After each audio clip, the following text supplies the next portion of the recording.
What's going on, fellas? I've got a 1999 F350 with a gasoline motor. I'm going to use it to point out to you the location of some important fuses for the operation of the fuel pump, the PCM, and I'm also going to point out to you the location of the fuel pump relay. So there's going to be 3 fuses here inside the car that I'm going to point out to you real quick. These are mostly for the operation of the PCM. So pop this cover off, and the big 3, this 15 amp fuse, the 30 amp fuse, and also that little 5 amp fuse right there. Those are all going to be important for the PCM to come on. And a failing PCM or one that's not powering on can mimic the effects of a fuel pump that's not working. Now moving under the hood, fuse box down here, pretty simple to open. You're just going to pull up on this tab here and pop it up.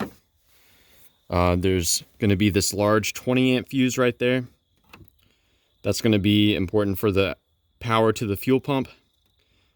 And there's also another smaller 20 amp fuse located right here.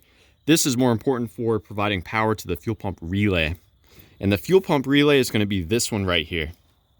You can try tapping on it to see if you can unstick it. Or if you want to swap it with another relay as a troubleshooting step, I recommend swapping it with the relay right next to it, as this is the blower motor relay. This is a PCM relay, so I wouldn't recommend swapping with that.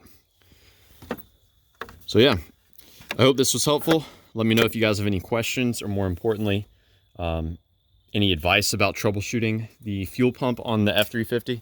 And one thing that I will mention, these have that inertia switch.